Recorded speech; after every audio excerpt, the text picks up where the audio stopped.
जय हिंद प्यारे बच्चों।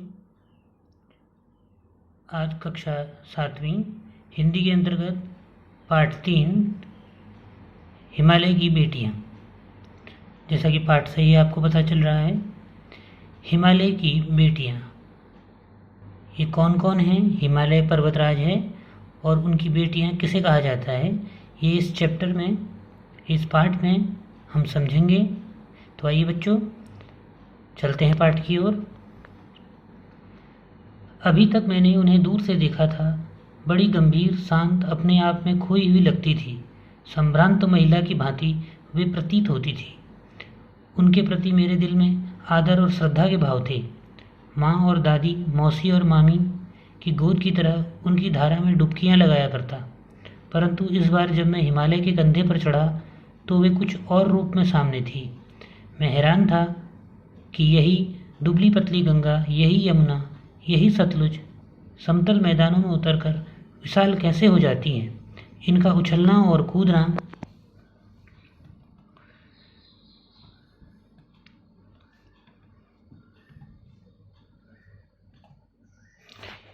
खिलखिलाकर लगातार हंसते रहना, इनकी यह भाव भंगी, इनका यह उल्लास कहाँ गायब हो जाता है मैदान में जाकर।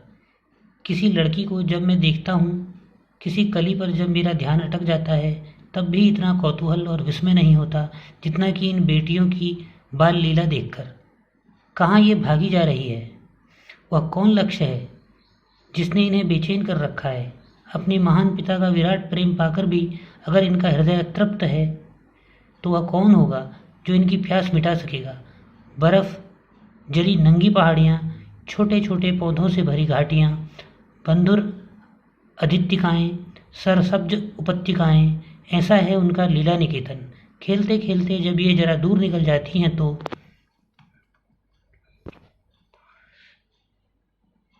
देवदार, चीड़, सरो, चिनार, सफ़ेदा, कैल के जंगलों में पहुंचकर शायद इन्हें बीती बातें याद करने का मौका मिल जाता होगा। कौन जाने बुढ़ा हिमालय अपनी इन नटखट बेटियों के लिए कितना सिर ढूंढता होगा।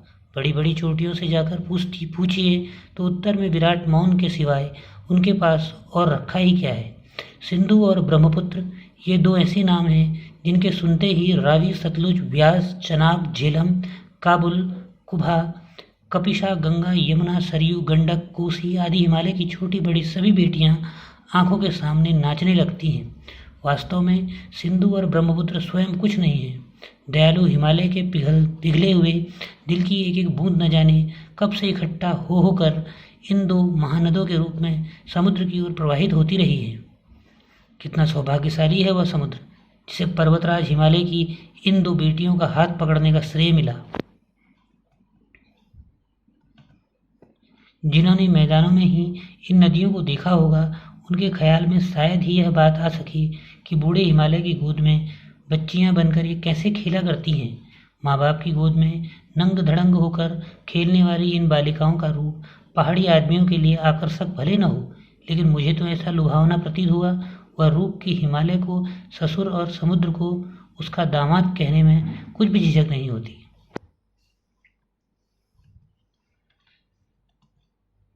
कालिदास के विरही यक्ष ने अपने मेघदूत से कहा था, वेत्रवती बेतवा नदी का प्रेम का प्रतिदान देने जाना।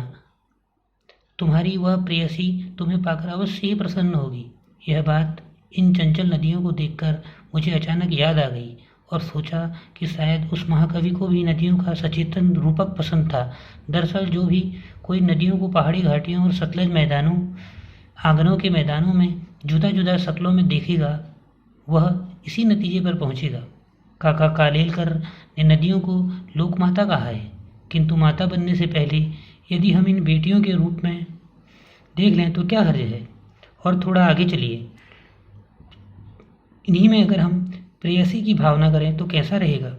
ममता का एक और भी धागा है जिसे हम इनके साथ जोड़ सकते हैं। बहन का स्थान कितने कवियों ने इन नदियों को दिया है।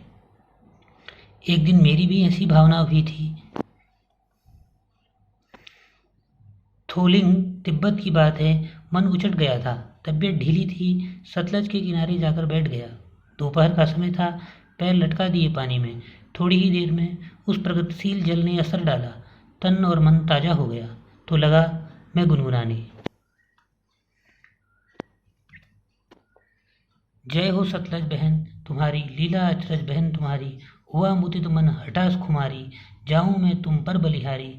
तुम बेटी यह बाप हिमालय, चिंतित पर चुपचाप हिमालय।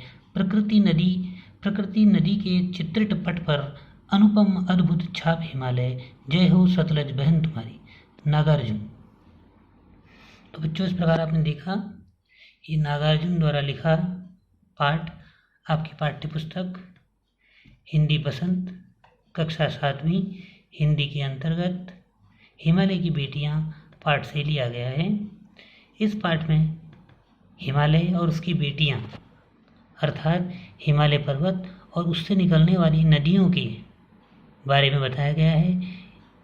आपको इस पाठ के माध्यम से यह भी जानने का अवसर मिला कि हिमालय से कौन कौन सी नदियाँ निकलती हैं। आपने पाठ में देखा एक जगह हिमालय को ससुर और समुद्र को उसका दामाद भी कहा गया है।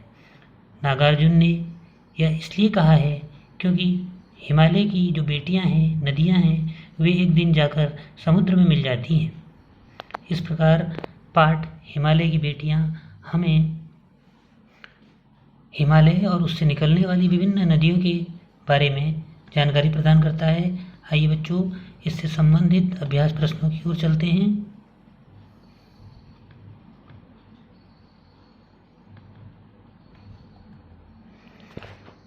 यह प्रश्न आपकी पाठ्य पुस्तक हिमालय की बेटियों से लिया गया है। इन प्रश्नों को करने से पूर्व आपको यह ध्यान देना है कि इन प्रश्नों को आपने वर्कशीट कंप्लीट करने के बाद करना है। जब आप वर्कशीट कंप्लीट कर लेंगे, अपनी प्राथमिकता वर्कशीट को दें, क्योंकि वर्कशीट में संपूर्ण पाठ के लगभग सभी प्रश्नों को समाहित किया गया है। वर्तमान परिस्थितियों को ध्यान में रखते हुए जिस तरह से स्कूल बंद हैं, उस तरह से यह सब कुछ संभव नहीं है कि समस्त पाठ का क्वेश्चन आंसर कराए जाएं। इसलिए समस्त पाठ के क्वेश्चन आंसरों का एक सार वर्कशीट में दिया गया है, अतः आप उसको प्रायोरिटी बेसिस पर कंप्लीट करें। तत्पश्चात समय मिलने पर अभ्यास प्रश्नों की ओर भी जाएं। पहला प्रश्न, नदियों को माँ मानने की परंपरा हमारे यहाँ काफ़ी पुरानी है, लेकिन लेखक नागार्जुन उन्हें और किन रूपों में देखते हैं? सिंधु और ब्रह्मपुत्र की क्या विशेषताएं बताई गई हैं? बच्चों, यह आप पाठ 2-3 बार जब आप पढ़ेंगे, YouTube 2-3 बार देखेंगे, तो आसानी से इन प्रश्नों के उत्तर आपको मिल जाएंगे।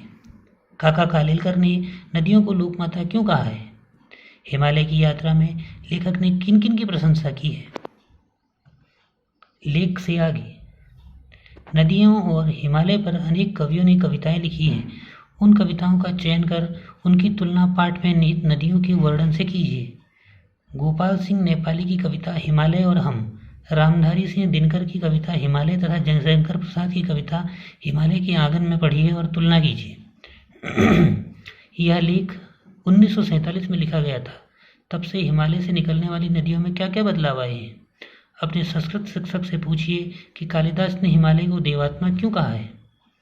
लेखक ने हिमालय से निकलने वाली नदियों को ममता भरी आंखों से देखते हुए उन्हें हिमालय की बेटियां कहा है। आप उन्हें क्या कहना चाहेंगे? नदियों की सुरक्षा के लिए कौन कौन से कार्य हो रहे हैं? जानकारी प्राप्त करें और अपना सुझाव दें। नदियों से होने वाले लाभों के विषय में चर्चा कीजिए और इस पर 20 पंक्तियों का एक निबंध लिखिए।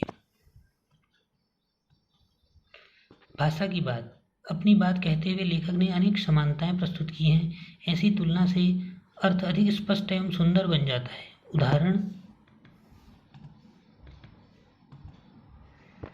संभ्रांत महिला की भांति वे प्रतीत होती है थी।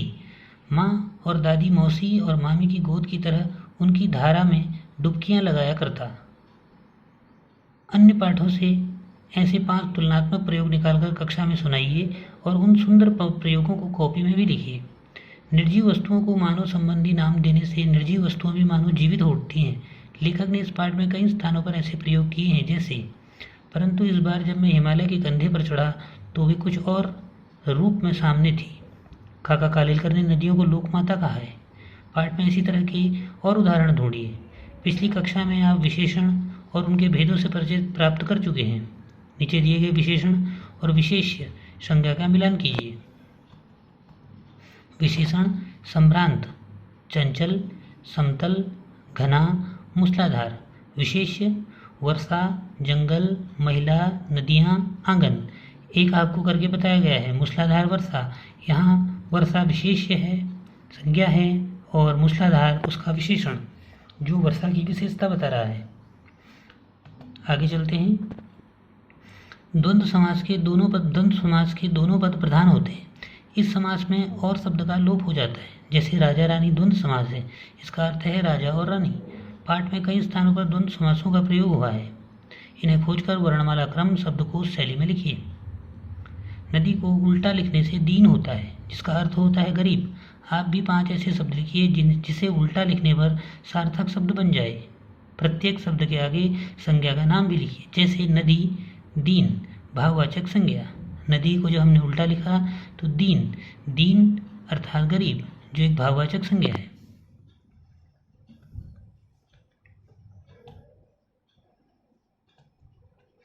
समय के साथ भाषा बदलती है, शब्द बदलते हैं और उनके रूप बदलते हैं। जैसे बेतवा नदी के नाम का दूसरा रूप वेत्रवती है।